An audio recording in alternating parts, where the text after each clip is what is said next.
Hi, this is Kai Marie from the Healing Element podcast, and welcome to Season 2, Episode 3, with my special guest, Laura Mohai, filmmaker and yoga instructor. Join us for a conversation on the healing journey through yoga. Hello, and welcome to the Healing Element podcast, a weekly discussion giving you the tools to understand and heal from intergenerational trauma. I am your host, Kai Marie. To find out more information about the topics discussed today, visit kaimarie.com.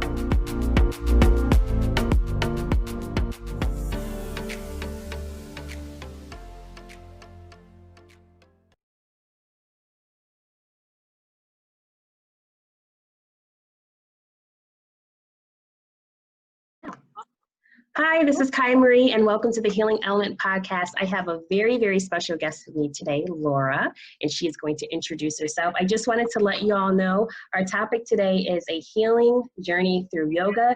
Today, we're going to be talking about how trauma-informed yoga can aid in trauma survivors on their healing journey. Laura, welcome to the Healing Element podcast. Yay! Yay! Thank you so much for having me. I really appreciate it. Yes, I'm so happy that you're here. And I have to say that I connected with you on on Instagram. All my words are all jumbled right now. So I connected with you on Instagram. I saw the post that you were making, just how it was centered around trauma. And I just loved the advice and that you provided to your followers. And through that, just with the work that you were doing, I really wanted to connect. So I reached out that way. So of course, I want people to follow you on Instagram because I think that your page is amazing. It really provides great advice. It's not just like the feel-good quotes, it's really like you do the work to begin your healing journey, which I really appreciate. With that being said, can you tell our listeners a little bit about yourself? Yeah, sure. So I'm a filmmaker and also a trauma-informed yoga teacher. I've, in the last few years, moved a little bit more away from filmmaking and kind of just gone really deep into trauma work and yoga as well. And now I teach survivors pretty exclusively through trauma-informed yoga. Beautiful. So today's conversation is going to be awesome with the experience that you have. I'm looking forward to this conversation very much so. So as we jump in, so that people have an understanding, maybe people are either new to yoga or have been practicing yoga, but they've never heard of trauma-informed yoga. Can you explain exactly what is trauma-informed yoga? Yeah, sure. So it's very, very similar to regular yoga. It's, Okay. The flow is going to be pretty much the same. The asanas or the poses are going to be the same. What's different is the teacher approach. So for instance, in trauma-informed yoga, there's going to be a lot of options that are given to you. Like you can, be in chair pose, let's say, and then trauma-informed yoga teacher will say, well, you can put your hands here at the heart, or maybe they're up above your head, or maybe they're in a cactus shape. And so there's a lot of emphasis on self-expression and kind of trying things. It's a little bit less of that kind of like, you have to do a pose this way, or like move your shoulder like 30 degrees northwest. Right. So with that, so that's that slight difference. A lot of it, is it kind of like the language that's pretty different? Yeah, I would say the language and the approach, it's just more permissive. Okay. Another big thing that trauma-informed yoga teachers do is they do not give hands-on adjustments unless there's consent. So we either skip the hands-on adjustments altogether, or we make sure to ask our clients if they want hands-on adjustments. So that's another big thing. And I would also say that the theming and the languaging is like sensitive towards survivors. So sometimes it's not what we do say, it's about what we don't say.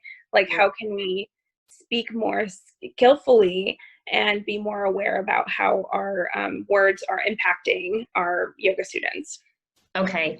And I remember during I am not a trauma-informed yoga teacher. I've just done the restorative yoga and therapeutic yoga teaching, but we did have some of those trauma-informed teachers come in to speak to our class. And so there's two things that I wanted to touch upon. So some of them said that they now use like little cards. So like when you come in, they'll have like a little card that basically the student can put next to them if they want adjustment or not. And so they would like put the little card out, and that would, I guess, signal to the teacher if that was a yes or no.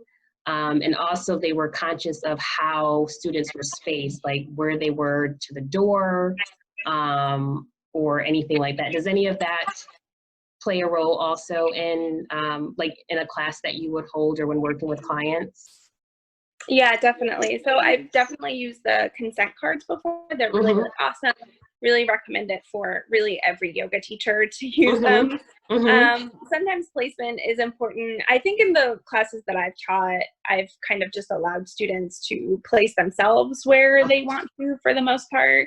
But yeah, definitely they're always allowed to leave at any point for any reason. If they need to just go step out, make a phone call, or get a drink of water, or they're too tired or whatever. So it's very, the door might be closed, but they're allowed to open it and go in and out. Right.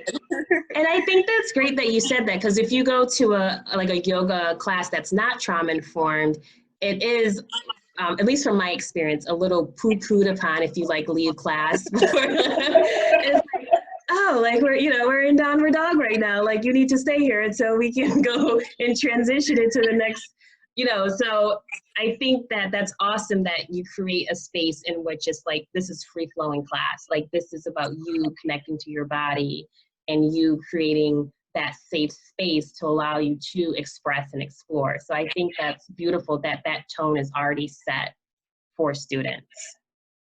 Right. And to your point as well, it's like, it's the freedom that causes safety. So giving your clients or your students the freedom, it may seem like a small thing to allow them and not poo-poo them if they want to leave. But it's like that freedom that can make them feel safe and allow their nervous system to shift. Right. And so the experience that a student would have that maybe that is a trauma survivor and they're looking to go to a class. So what is it about this type of yoga that could help them on their healing journey? I think a lot of it is going to be just like the physical aspects of the yoga. So there's more and more research that's saying that yoga is stored in the body, not just in the brain. And it's pretty hard to get in the body with just like talk therapy, for instance. And so it's like, for instance, a lot of survivors have chronic tight muscles that can also cause like things like back problems or shoulder problems or things like that. And so once you start kind of moving and relaxing the muscles in a yoga class, it can signal to the nervous system that it is okay to relax, that we don't have to be on high alert all the time, hypervigilance all the time. Right. So that's one of the ways that it works, by, working with the muscles. Another part of it is the connective tissue, the fascia that we have all over our bodies. A lot of folks, again, have really tight fascia. And there's also this, in yoga, like we know that trauma can attach to our fascia, to our connective tissue. And it's like, it's stuck there until you start working with the fascia directly. So once you can start working and like stretching the fascia through body work or yoga, it starts to release some of the trauma that's, we say trapped in the body. That's awesome, because that makes me think someone going through this practice and beginning to release that energy, release the trauma that's stored, that may be a perfect way through going through that practice to maybe then open up to a therapist and have the conversation. With allowing that energy to flow through the body. Would you agree with that? Yes, I would definitely agree. It can actually be a good foundation for gaining some sort of safety so that you can even make the phone call to a therapist. Right. Have enough courage, because it's scary. It's sometimes very, very scary to start that journey and to reach out to someone. So yeah, I think it can be really helpful in that way. Awesome. And so, and another thing, the reason why I just kind of thinking to that point, this was last season, I interviewed a woman who was a licensed acupuncturist. I usually butcher that word, but I got it. And she was sharing how she'll do a session with someone and she'll like place the needles and then she'll leave them. And she said sometimes she would come back and they would be crying, or there was some type of release happening. So I said, well, after that happens, like, do you recommend for them to go to therapy? And she's like, yes. She said, again, because we're releasing something that has been stored in the body.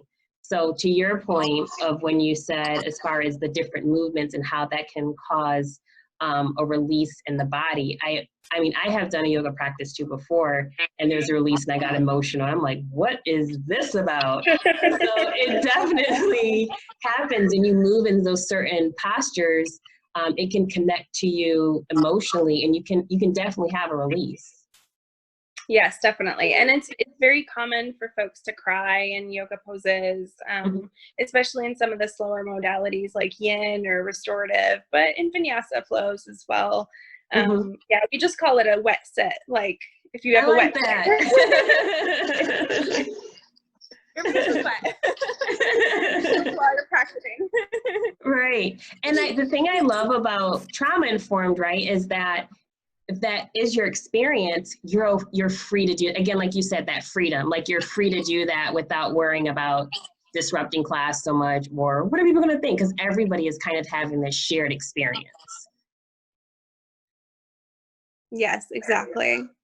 Awesome. And so if people are maybe looking to go to a trauma-informed yoga session, is there some things that you recommend them to, like some kind of tips or something that they should kind of know before maybe signing up for a class, or kind of like some helpful information when maybe looking for a session or looking for a teacher?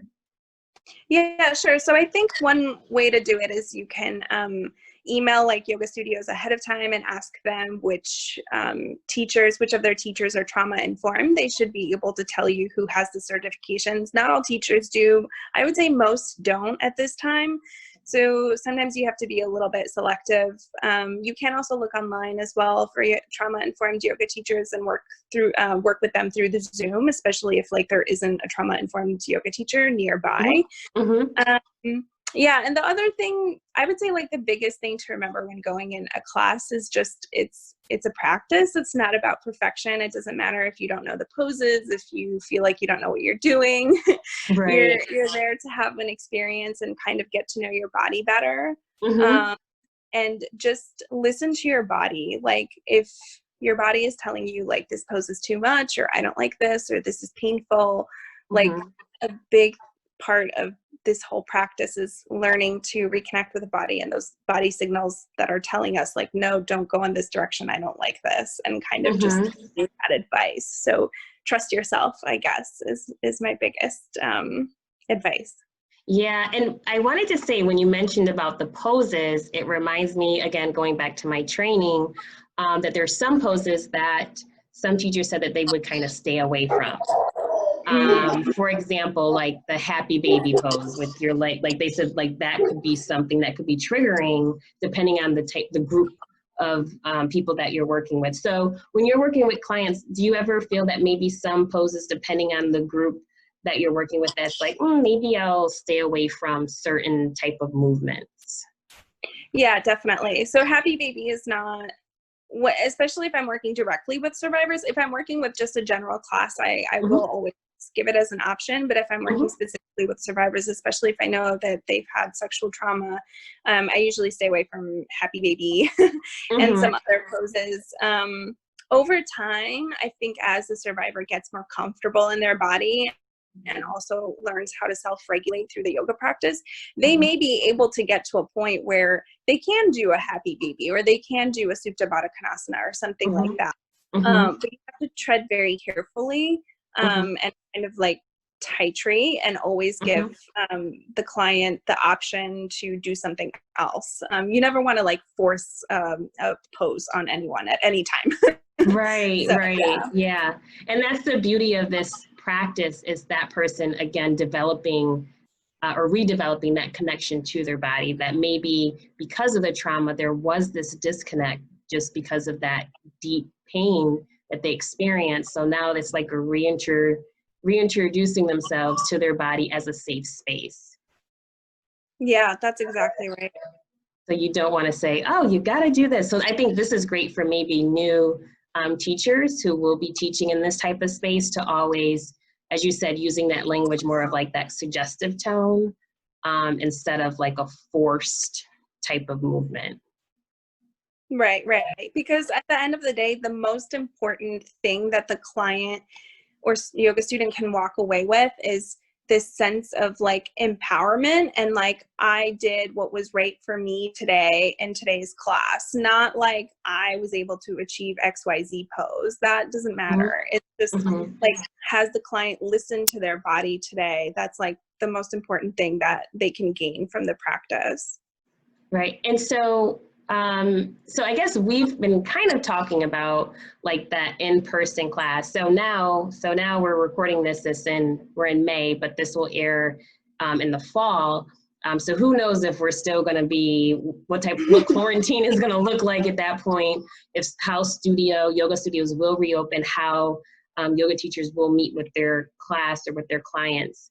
But I imagine that this kind of online type of class will probably continue in some form or fashion. So what are your thoughts on trauma-informed online sessions? Yeah, so I think it was mid-March when we had shelter in place put on in California. And so I had to move all my clients online. So I've been teaching strictly online for the past two more months. And actually, I really liked it. Now I worked exclusively one-on-one with clients, but I think it's really great because they can be in their own environment, in their own space. Sometimes that can be a little bit more grounding. They have pets that are nearby, which is really nice. So overall, it's been a really, really positive experience. I will say that there are cons as well. And sometimes it has to do with like the technology buffering or the connection not being great and lag and things like that. So yeah, it's technology growing pains. Right. Yeah, there's pros and cons, but I do actually think it's been pretty effective. And I also got to take some classes as well as a student for myself and some of my teachers online, and I've really enjoyed them as well. Awesome. Yeah, I mean, the online experience, it is different. And I think for me, because I've been taking like a few online classes as well, I do like being at home. There is this comfort of being at home than going to a studio. But I do miss like the human connection that I feel like I get going to a class versus online. It's just that part, like that human connection. Like I love to, especially after a great class, I love to chat with the teacher. I was like, oh, this is so great. So just like that human connection is what I miss. But overall, I enjoy practicing at home. I think that's pretty cool. Oh, did we lose Laura? Hold on 1 second, guys. I think we may have lost Laura. Oh no, hold on 1 second. Oh, you are. There she is, okay. No worries, it's like, oh, I think we lost you. Okay, so I don't know if you heard, what's the last thing that you heard? I think you were saying that you really like the in-person, like you like chit-chatting with teachers afterwards. You like the in-person. Yeah, I'm that person that goes up to the teacher. It's like, that was such a great class. So that, I do enjoy that. But like I said, practicing from home is great. And I can only imagine, especially doing like a trauma-informed session, just that comfort of being at home as just another layer of safety, feeling of safety. And so the other part that I wanted to talk about is, aligned. Well, this podcast is all about healing from trauma. I think it can be. Oh, go ahead. I'm sorry. I think there was a delay. Go ahead. Yep. Oh, no, sorry. I think, yeah, again, those technology issues are just, I think you were buffering a little bit, but you're back. You're back. Oh, okay. Sorry. Yeah. That's the thing with technology, right? I mean, you would think by now, like, this wouldn't be a problem just because of so many other advances we've made, but I guess that's not the case. So one thing I wanted to say as we start to unfortunately wind down our session, I totally enjoyed having Laura on the podcast. I think that the information provided is so helpful, and also just sharing with people, like, there's different ways to start or continue your healing journey. Like, it doesn't have to look like a certain way. It doesn't necessarily have to start with therapy. Like, it can just be start with you reconnecting with yourself, and through that discovering what you need. And so one thing that we focus on in this podcast is, of course, healing from generational trauma. So looking at it like a trauma-informed session through that lens, do you think that this could also be beneficial to someone that's going through that type of healing experience? Yes, I think so. Because I do think that all trauma is stored a little bit in the body, and getting in the body is kind of necessary to healing trauma, no matter what kind of trauma it is. So yes, I would recommend it. I do think it's very helpful. Awesome. And so if we have any, maybe especially like the new yoga teachers, I know when I first started teaching, although as I said, I wasn't trauma informed, but just kind of getting in front of people and showing them like how to move and all that, it can be a little intimidating. So especially if you're in front of a group that maybe you're doing a trauma informed class, so you have to be very cognizant of the language and movements that you're doing. Would you have any like words of wisdom to maybe like new teachers that are going to be holding class or meeting with clients about maybe use of language or anything that would be helpful for them?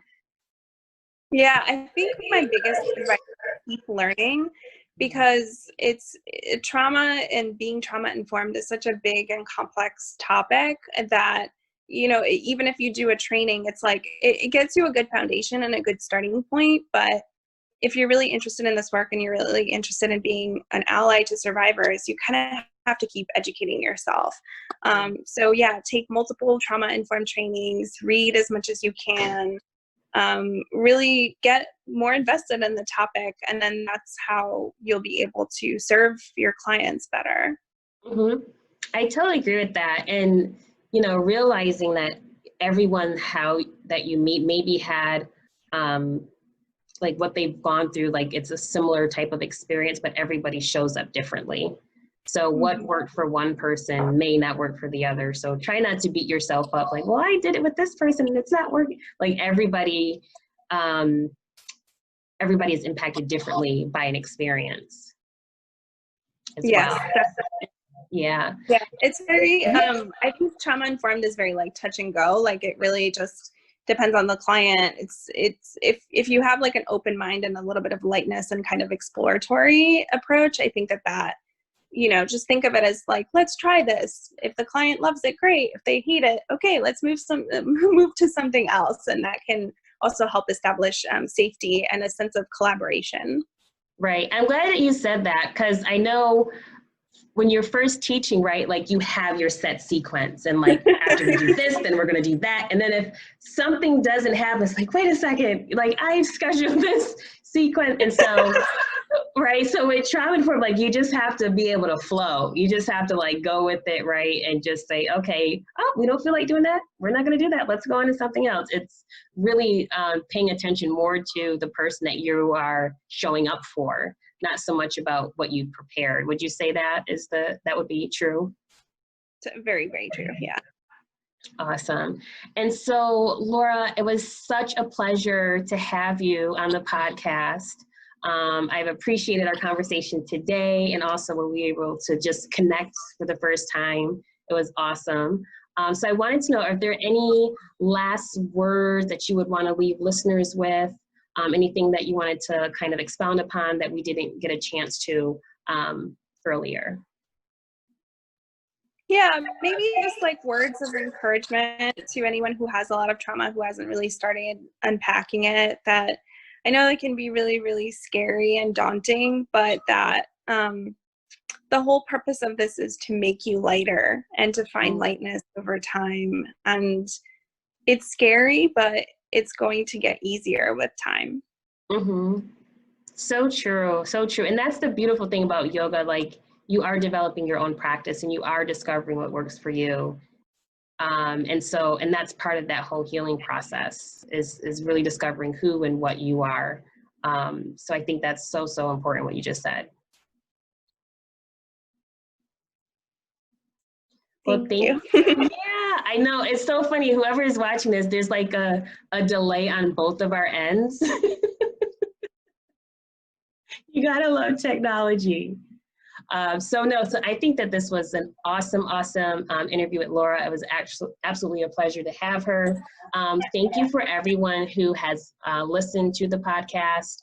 Make sure that you subscribe, make sure you download today's episode. If you are watching the podcast on the Healing Element YouTube channel, podcast YouTube channel, please make sure you like and subscribe. And if you want to know more about the services I offer, please visit kaimarie.com. You guys have a phenomenal, phenomenal day, and I will check in with you soon. Bye. Thank you. Bye. If you would like more information on Laura Mohai, you can visit her website at lauramohaiyoga.com, or you can go to her Instagram page at trauma.informed.yoga. Thanks for watching. Thanks for listening.